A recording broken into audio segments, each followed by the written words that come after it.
So the BRICS actually leads me to the conclusion that they've already mapped out where the crop failures will be the heaviest on the planet during this cycle. Wherever you see a nation's money losing value that's tied to the US dollar, look where the money is flowing to. There is a transfer of wealth into the areas that will be able to provide food in this time when jet streams and cloud cells are out of their flows and we cannot maintain enough food production for 8 billion people. You're going to cut losses somewhere.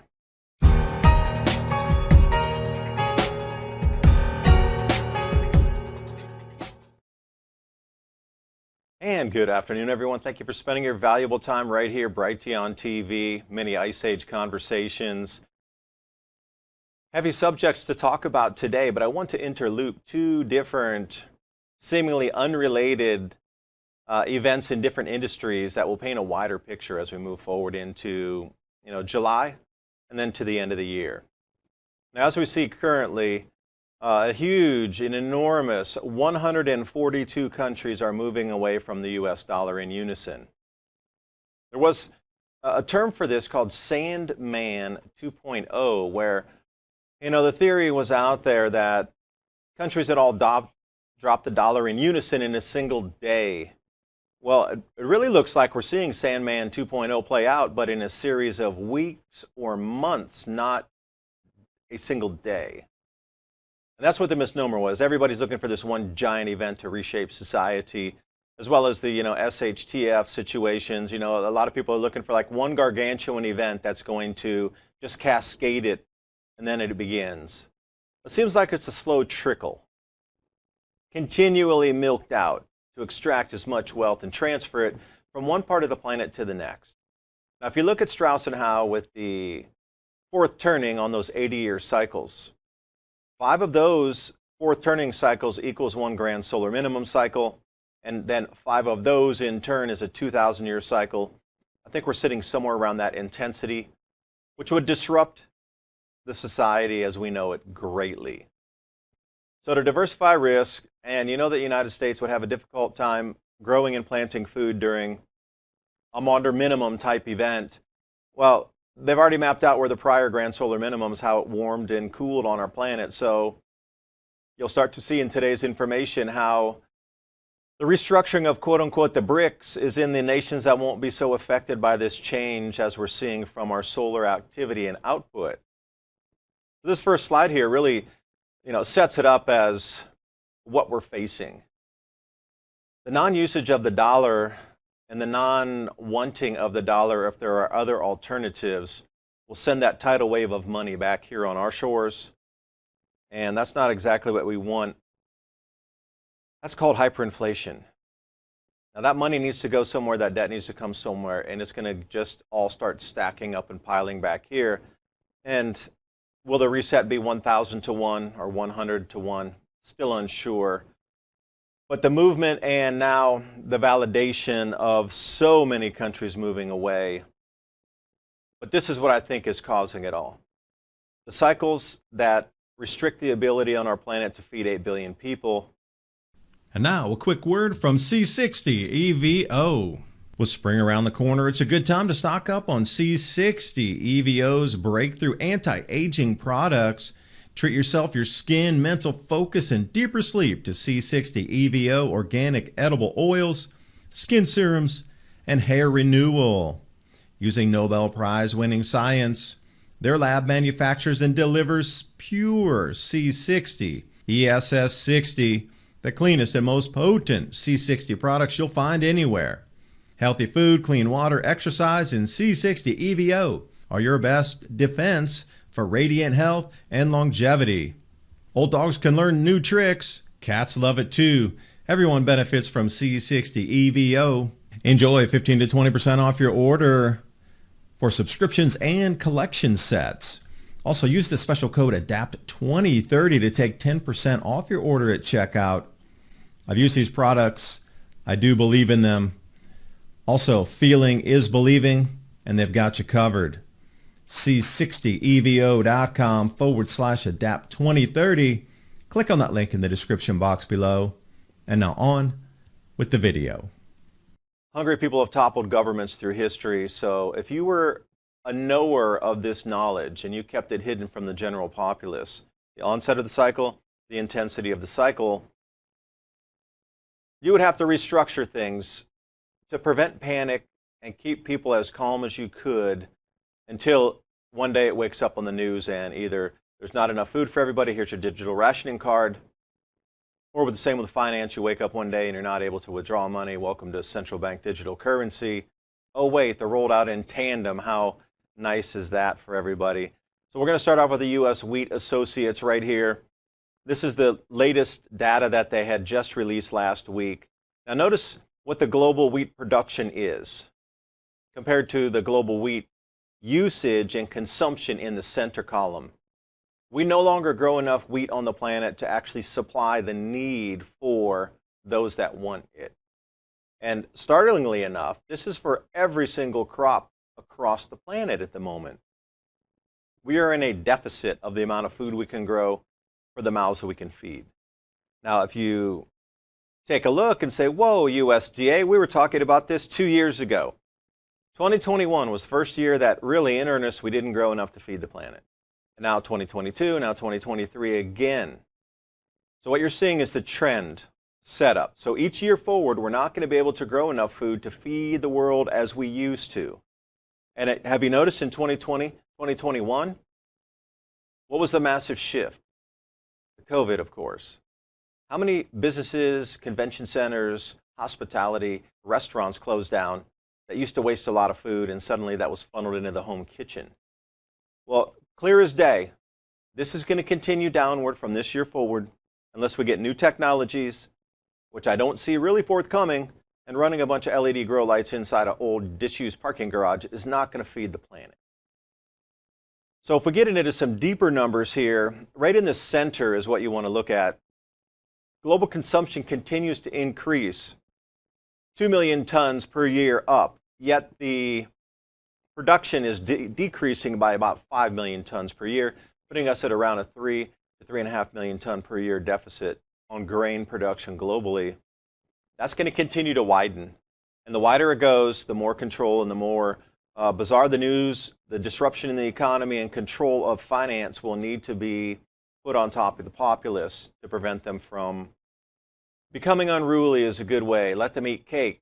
You can go back through any revolution, choose your one in the last 2,000 years, and it was mainly driven by food, lack thereof, and the economy collapses at the same time. Now, if you look at the bottom here, world wheat trade increased because more people were trying to trade wheat because they couldn't grow it, so they needed to import it. That explains the increase in trade.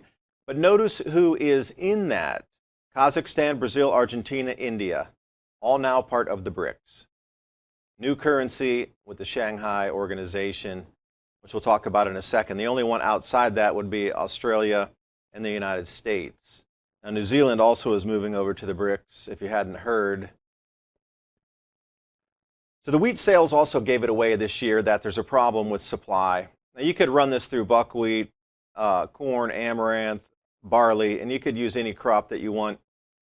Oats is a good one because a smaller amount of crops show the significant differences much more than wheat. I chose wheat because it's one of the most highly traded commodities on the planet along with corn and soybean. So if we're seeing it happen in wheat, you know that it's a big problem in other second tier crops. Like I said, barley, millet, sorghum, amaranth. A little bit of disruption in that causes massive cavitation in price. But just the wheat sales, I circled in the red boxes anything that increased.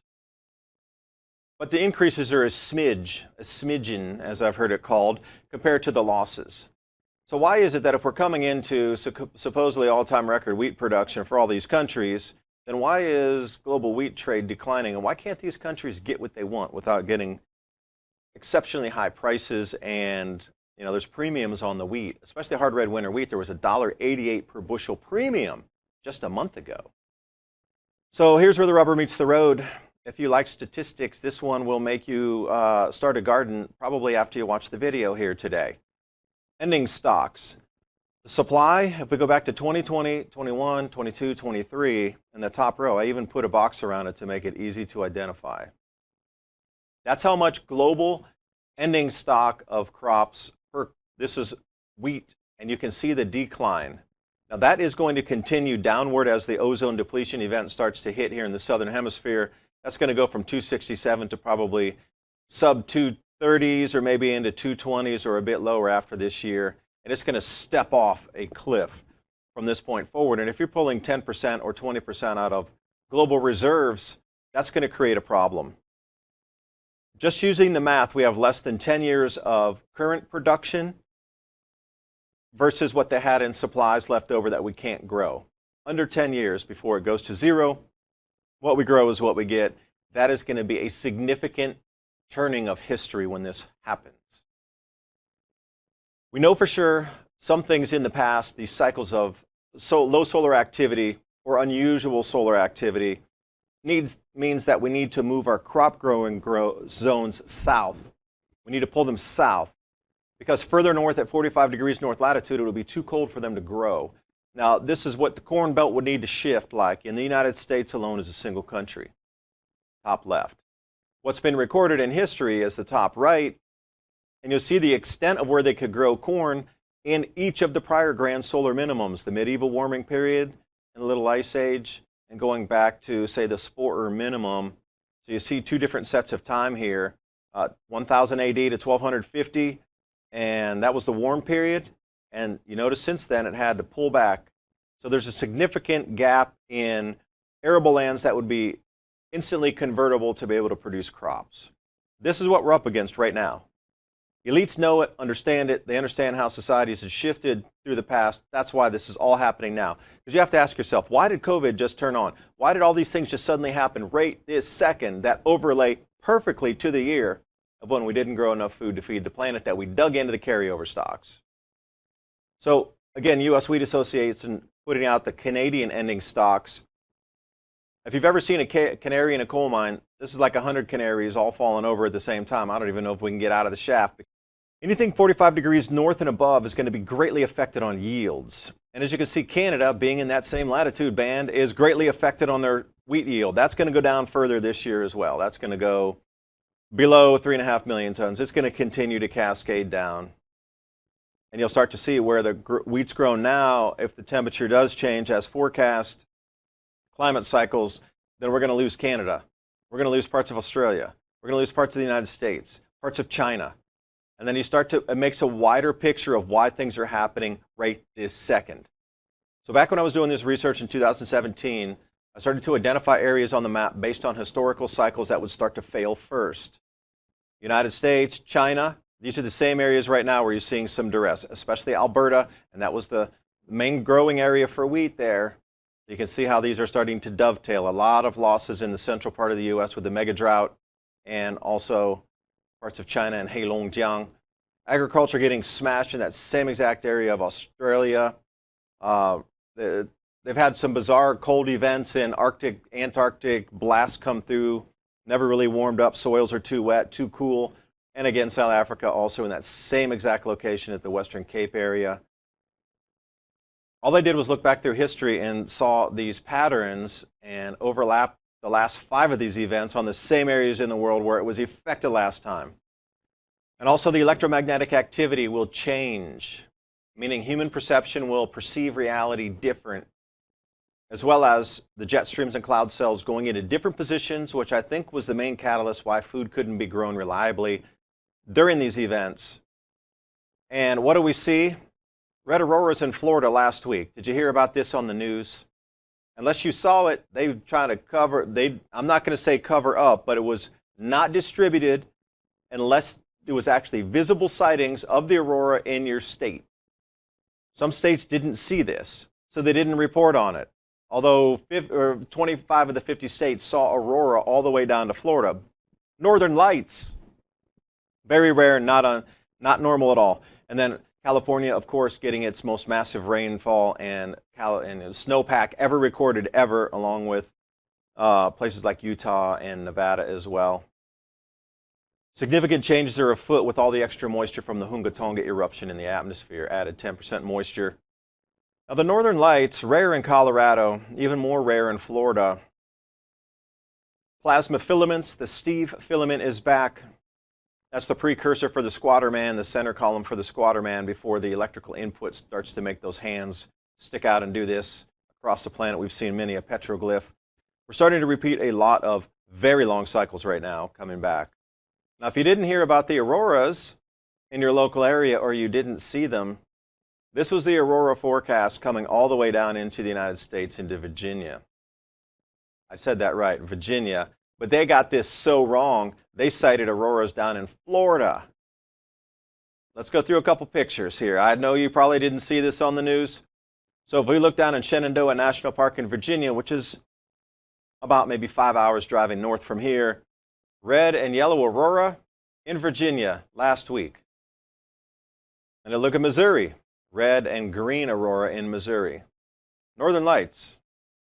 Here's a good one from New York. This is Hamlin Beach in New York. Extreme red and yellows, very high electrical input into that. And also you have to look at the composition of the crust of the planet under these high intensity zones because there's a transference of electrical current. So in New York, that whole area from the Great Lakes, it was steel, aluminum, bauxite. What's in the Earth's crust around the Great Lakes extending over to New York is just a vein of metals.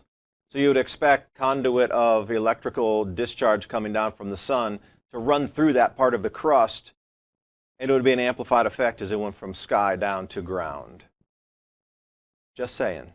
Arizona, again, we see red auroras near Phoenix. The states where these auroras were sighted, if you're in any of those that are not colored, you didn't get this news. They did not report on it. And I wonder why not. I think people would be a little nervous to see auroras down in near Key West. They talked about seeing auroras in Cuba during the it wasn't the Maunder Minimum, excuse me, the Carrington event. Biggest, solar coronal mass ejection that hit our planet, fried all the electrical circuitry in the 1800s. You have to realize, like, the girthy cables just melted and were fried. Sparks jumping out 3, 4 feet, 6 feet where the telegraph operators were, burned down buildings, everything. That happened. They cited red auroras in Cuba.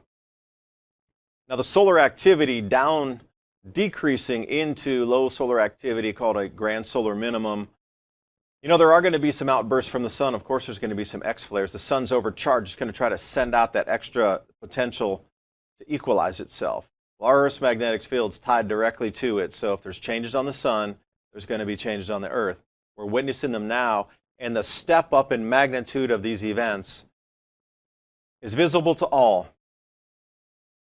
Can't hide it anymore. So if you're looking at zones to try to overlap where the most damage would be to agriculture, the darkest blue is what you're looking at. But then you look at that and say, the United States and parts of Europe, they're all in the Western trading blocks. So if you weren't able to grow food and you knew in advance that these two areas in the world would be minimal food production, extreme ripping of the fabric of society, you would ditch those and actually firewall them from yourself and then move over into a different monetary system. So the BRICS actually leads me to the conclusion that they've already mapped out where the crop failures will be the heaviest on the planet during this cycle. Wherever you see a nation's money losing value that's tied to the US dollar, look where the money is flowing to. There is a transfer of wealth into the areas that will be able to provide food in this time when jet streams and cloud cells are out of their flows and we cannot maintain enough food production for 8 billion people. You're going to cut losses somewhere. And unfortunately, North America, Canada all the way down, not so much Mexico, but a little bit. Most heavily affected during these events, along with Western Europe. They're being sacrificed, if you will, to give a better potential or possible outcome for society to move through this more intact than it would have been if you would have just left everything alone. Demented the way that's thought about, but that's the way it is. If we include the Southern Hemisphere this time in the Little Ice Age, 1640 here, again, the cycle, it gets very granular on where the areas that are going to have the most difficulty growing food. Have you know, there's Australia again. Because here's China. Every grand solar minimum, they collapse. Except this one, maybe with their Belt and Road initiatives, they'll be able to skirt history for the first time in the last 4,000 years. It's easy to read the chart. Every time the temperature drops, China collapses. That's a simple equation spelled out on the chart here for the last 1,000 years. Whenever there's a significant temperature drop of at least 1 to 2 degrees Celsius, the emperors collapse. They can't feed their people. There's riots, there's famines. So China's trying to set up this food distribution system, grow it in a different area of the planet. We'll pay for it. You're going to use the Belt and Road and then bring it back into China. Because you have to realize in the 1640s, globalization as we know it didn't exist. But now with the Belt and Road Initiative, all of the world is going to come under this, except the areas sacrificed. Because they won't be able to grow enough food and maintain the economy anyway, so why even bother? Let them collapse, they'll come back, another 100 years, we'll integrate them back into the world economy. The currencies, predominantly since, 1450? There's a shelf life on a reserve currency for the globe, shelf life. 105 years, 110 years is kind of the average in there. 1921 to 2023, 24, that puts us right in that 105-year window. You notice nothing's lasted 200, 300 years except gold and silver. Tools, seeds, barterables. What has lasted 5,000 years, 6,000 years of transitions and collapses of society, the same things that will be used in this transition and movement of wealth and economy in our present world. See, the blue on the top left is what the U.S. used to control globally for global trade. What we see on the bottom here in 2018, China controls that now. So who owns the reserve currency will dictate to the planet what gets increased, what gets imported, what gets brought into the country. Now, just before we go on the break here, I wanted to bring you into the Shanghai Cooperation Organization. This is the glue that holds everything together. It holds the gold-backed and resource national backing for each country that wants to join into the BRICS. They're going to pledge their natural resources. There's something backing the currency that is going to be a pledge into this basket of 142 nations. The glue that's going to keep it together is the Shanghai Cooperation Organization and the Shanghai Gold Exchange that allows you to facilitate what we consider international trade payments convertible to gold not even a second, milliseconds after the transaction is completed. You're able to turn that into physical gold on the Shanghai Gold Exchange. This is all intertwined, and we're starting to see the interoperation here of the Russian Federation, Brazil, China, these largest of economies on the planet, instant transactions convertible to gold. This is what a gold-backed currency was in the United States. If we would not have gone away from that, we would be participating or leaders of this. But since we did fractional reserving, and our might and our dollar is only backed by the pledge of the Saudis to sell oil only in dollars, which is now gone. That is the biggest thing of the week. Saudis are now going to take payments for anything for their oil. So the dollar, as you know it, is no longer the reserve currency of the planet. That could have been prevented had we kept gold behind it or natural resources instead of our military agitating everyone. Talk about that when we come back from the break.